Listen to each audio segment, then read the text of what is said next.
Assalamualaikum warahmatullahi wabarakatuh. Perkenalkan, nama saya Nazara Rahma dengan nomor induk mahasiswa 24251625. Di sini saya akan menjelaskan tentang apa itu Helicobacter pylori. Happy watching.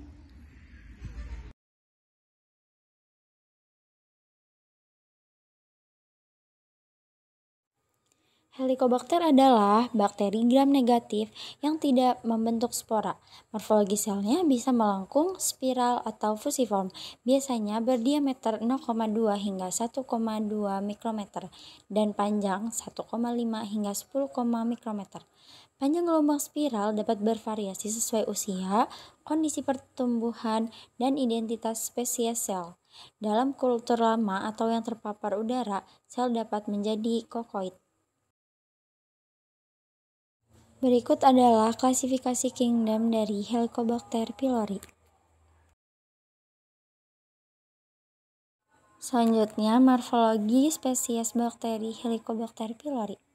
Bakteri ini termasuk bakteri gram-negatif yang berbentuk spiral, menjajah mukosa manusia apalagi di bagian lambung. Faktor virulensinya memiliki beberapa mekanisme utama yang membantu bertahan hidup dan menyebabkan penyakit. Patogenesis Helicobacter pylori. Penyebab utamanya adalah gas, radang lambung, tukak lambung, terjadi dalam kasus kronis seperti kanker lambung dan limfoma jamur. Di sini cara penularannya melalui feses, makanan atau air yang terkontaminasi. Terdapat beberapa pendapat mengenai cara transmisi bakteri Helicobacter pylori ke saluran napas atas. Rute gastrointestinal diasumsikan memiliki peranan penting dalam transmisi bakteri ini, yaitu melalui GERD atau LPR. Diperkirakan bahwa Helicobacter pylori yang mengkontaminasi cairan lambung memasuki faring melalui refluks patologis yang kemudian akan mengkolonisasi plak gigi, jaringan adenoid, dan tonsil.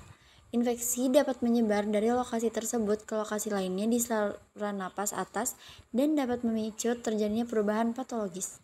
Respon imun sistemik terhadap virulensi Helicobacter pylori dari gaster tersebut juga dapat menjadi penyebab terjadinya penyakit saluran napas atas, akan tetapi mekanismenya hingga saat ini belum dapat dipastikan. Cairan lambung yang terinfeksi Helicobacter pylori serta respon imun sistemik terhadap faktor virulen Helicobacter pylori gaster diperkirakan bisa menjadi penyebab dan penyakit saluran nafas atas. Akan tetapi literatur yang ada masih sangat terbatas.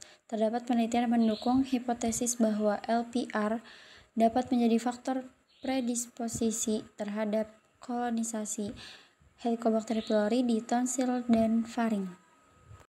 Selanjutnya, pengobatan. Pengobatannya menggunakan antibiotik yang umum seperti obat amoxicillin, mendazol, dan tetrasiklin. Penting untuk dicatat, pengobatan Helicobacter pylori ini harus selalu dilakukan di bawah pengawasan dokter. Dokter akan memilih regimen yang paling tepat berdasarkan kondisi pasien, riwayat pengobatan, dan pola resistensi antibiotik lokal. Selanjutnya, cara pencegahannya.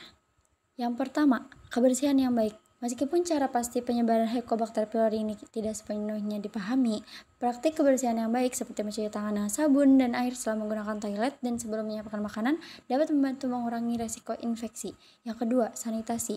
Peningkatan sanitasi dan akses ke air bersih dapat membantu mengurangi tingkat infeksi pada bakteri ini di masyarakat, terutama di negara yang berkembang. Yang ketiga, tidak ada vaksin. Saat ini belum ada vaksin yang tersedia untuk mencegah infeksi bakteri ini. Yang keempat, pengobatan dini. Mengidentifikasi dan mengobati individu yang terinfeksi, terutama mereka yang memiliki gejala atau faktor risiko komplikasi. Dapat membantu mencegah penyebaran bakteri ke orang lain. Kurang lebihnya mohon maaf, cukup sekian. Wassalamualaikum warahmatullahi wabarakatuh.